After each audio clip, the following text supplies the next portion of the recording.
welcome to Sydney's Northern Beaches. Today I am land-based fishing, and I've got to say this is a really, really nice part of the world. Alex Bellissimo, he is a rock and beach guide. You are a bit of a gun. I'll pump your tyres up after we catch some fish. What is it about this area that you love? Mate, it's safe, it yields good fish. Today we're here for the mighty blue groper, and let's go and catch a few. Sounds like a plan. Do you reckon there's one just over there? I reckon so. I reckon I'm going to cast a crab straight down his gob.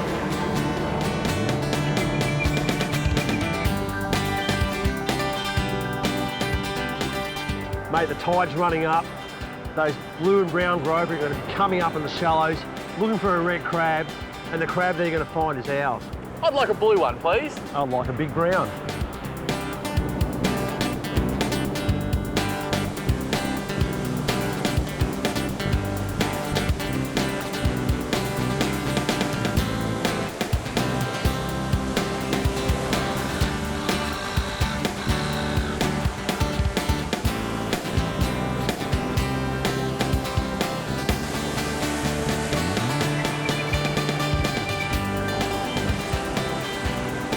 Got him.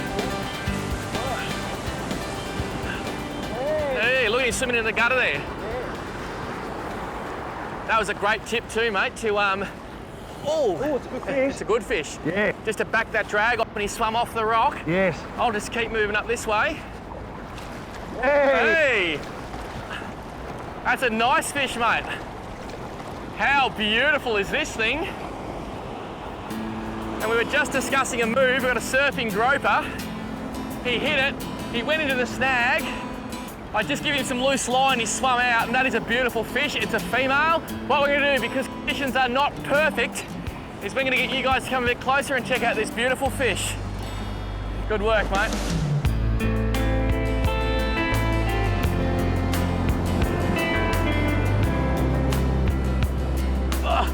Well, the crew has made the 50-metre journey, and that is my first eastern blue groper, is it? Well, they call them eastern blue, but that's the female brown. So it's an eastern blue groper, but it's brown. Well, yeah, it's the female. And can you explain to me, because the male is blue, can you just explain what the deal is with his little harem of brown girls? Well, there's probably about 6 or 8 of those girls swimming around, and the one male, which is the blue. And when the male gets too old, sharked, I mean, obviously natural deaths, whatever. Yep. The largest of the female of the harem, which is the brown, will turn into a blue. So the biggest female becomes a male? Apparently so. Is there a scientific term for that? No, but that's according to fisheries. I'm sure there is. I'm sure there's a scientific term, but at the end of the day, we're not too worried about science. Just check out those big choppers there. That's amazing. What he does is mooches along the rocks, chews things off and finds a few crabs. Well, what it does, it actually uses its lips and it feels around like we do for crabs. We feel around for the crab, and as soon as it feels the crab, it goes, the choppers just go out and go clunk, crack the crab, kills it, scoffs it down. Sensational. I did something very special to that crab before I put it out. I'm going to show you what it is in just a second. We've got a few onlookers here, a few tourists like our fish. How you going, guys? That is just beautiful. I'm going to swim this fish because I want to let it go. They're very, very hardy though, aren't they? They are very hardy, mate. I'll tell you something, take only what you need. Take a small fish, release the bigger ones. Mate, the bigger ones are tough anyway. The smaller fish are sweet, beautiful white flesh, and mate, sustainable if you keep releasing them, because they are extremely tough. So Alex, you had this guy in the keeper net for a while. What's the deal there? Well, I just wanted to revive it, Yep. make sure that it actually swims back out to sea and it's safe and sound. I'm just going to make sure this wave's going back, not forward. There he goes. And he'll just wander off on his own accord. He will, mate. They're beautiful fish, eh? They are beautiful fish. Really important to rig your crab correctly. So all you do is take that back leg off and get your 5-0 Eagle Claw Suicide and feed it through that hole that's created and just work that hook around without trying to puncture the shell of the crab. So you've got to just work it through. The whole hook now is buried inside the crab. Make a half hitch and that goes over the next leg that's still attached. Slide it all the way down to the knuckle because there's some really sharp bits on the top of that leg there, and I'll cut your line. Once you've slid that down, ball sinker all the way. That just hangs there absolutely perfect. But the big trick, and I did this just before I caught that groper, anytime you use shellfish, whether it be a yabby, whether it be a crab, always break the back of the shell, crush it like that, and you'll see that brown stuff come out. That's called the mustard. That is self-seeding burley. Fish can't help themselves. If you crack that shell on any shellfish, get the mustard in the water, I guarantee you'll catch twice as many fish.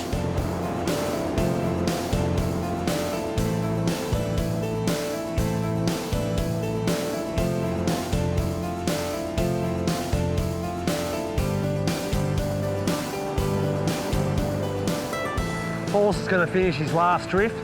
We're going to move to a new spot. Tide's getting a bit high here. Let's see how it goes. If you want to try a bit of this rock groper fishing, I suggest you use a very simple rig just like we are today. And it's literally 50-pound main line all the way to the hook. That's maximum tournament. A very small sink, about a size 1 ball, and a 5/0 eagle claw suicide octopus type hook. Tied on with a uni knot, and that is your groper rig. Can't get much simpler than that.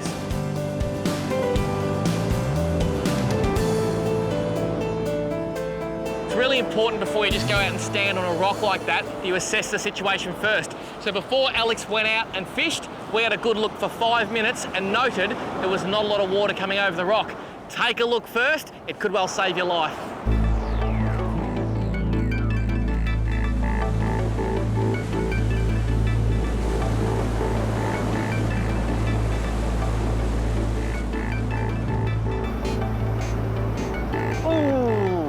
Me up, you know. Oh, he's reefed, has he?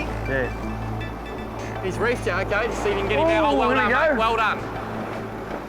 Oh, that's a beauty. Good work. That's a smaller fish. We've got to be careful here. We don't really want to turn our back on the sea, do we? Certainly don't. Watch that, watch that. And what I think we'll do, we'll take him over to the crew. We'll swim him over there, eh? We'll swim him over, yeah. It's important we look after the fish, but it's another beautiful groper. We've been fishing this second spot for literally 5 minutes. I'll watch your back, mate, you're all right. Cheers, mate. Good work. Give him a little swim. Well done, man. I reckon a bit more burly, we'll make it even get up another one, you know? That was incredible. We literally decided we've got about 10 minutes left of groper fishing before we've got to call it a day and try another species because the tide is just about beating these fish. And as soon as those crabs went in, mate, bang. Mate, the best burley obviously is crabs. Well done, mate. Sorry about the walk. No worries. Mate, it is just such a beautiful fish. What's legal size? Mate, the legal size is 30 centimetres, mate. Yep. They are such a beautiful fish, aren't they? Now, they're not protected? You can't spear them. Right. Okay. But you can catch them. You can catch them. Two per day. Yep. Right, one blue and one brown. Right. So you're actually allowed a blue and a brown as part of the bag limit? A blue and a brown, yes.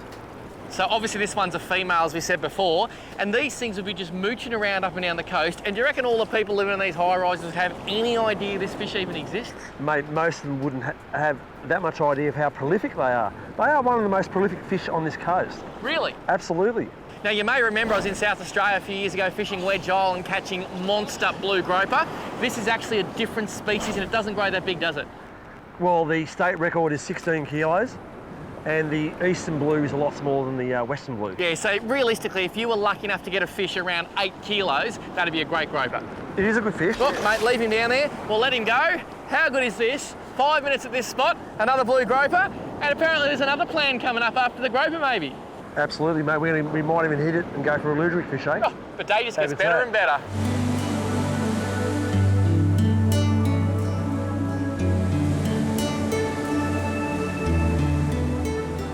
You might notice we've got the lighter rods out now. We've caught a couple of groper. It's been sensational, but this is the time of the tide that we're a chance of catching a luderick. So we're going to give it half an hour before we head back to the sands for a great big ribeye.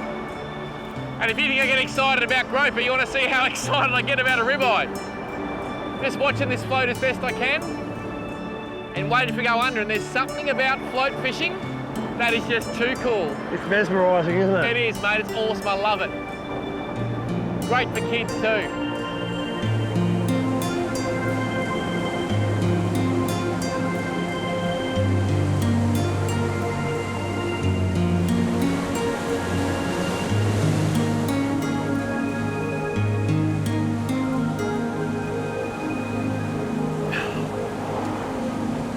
I'm gonna re-rig, man. No worries.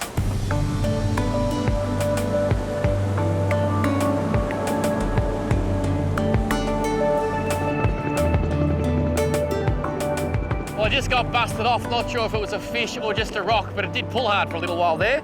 thought I'd run you through the gear of choice, what we're using today for this light rock fishing for Ludwig. This rod, magnificent Ian Miller design T-Curve Revolution 10'6" spin. Perfect for all scenarios, whiting, Ludwig, brim, anytime you're fishing the beach or the stones. The reel, Shimano XH 4000 FD, one of my favourites. A little bit of 10-pound fins braid, and the key to this rig, I'm using a shock leader, 4 metres of 10-pound instinct fluorocarbon, so I can run my float without any dramas at all. I'll get back to the fishing, so I reckon he's a chance of getting one soon.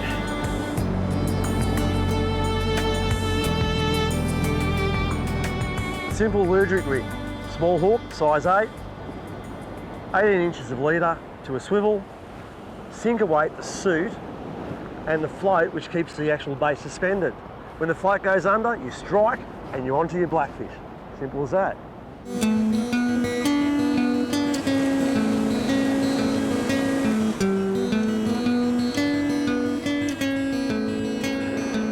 Yes, fish? Yep. Well done, mate. He was there on the edge, wasn't he? Well done. Hey! Hey, good work. You knew they'd be there. Yeah. He's got a bit of go too. Here we go, look out. Woo! He's back. Oh, he's 6 foot down. First floor, ladies' shoes. That's a nice fish, mate. It is nice fish, isn't it? Really nice fish. Watch this one coming in.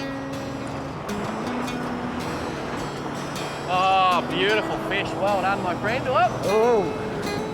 Just grab the fish itself. Grab the fish itself. Grab the rod. Otherwise you'll bust the leader.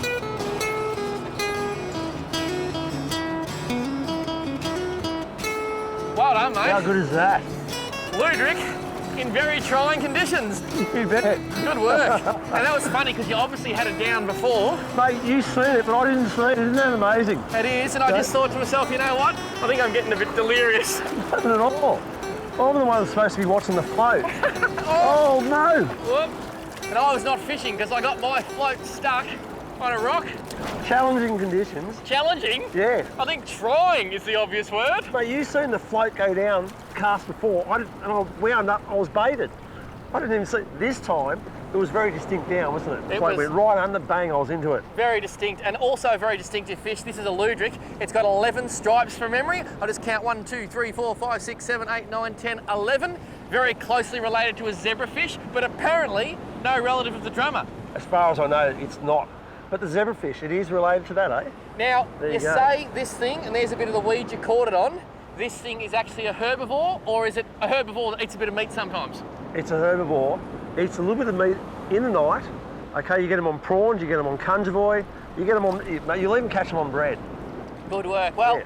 Alex Bellissimo, he is the man, because seriously, that fish in those conditions, it is amazing. And I desperately wanted to catch an eastern groper. They said, come and see this man. I did, and now I have a smile that is literally ear to ear. Well done, my friend. No worries, mate. That is gold.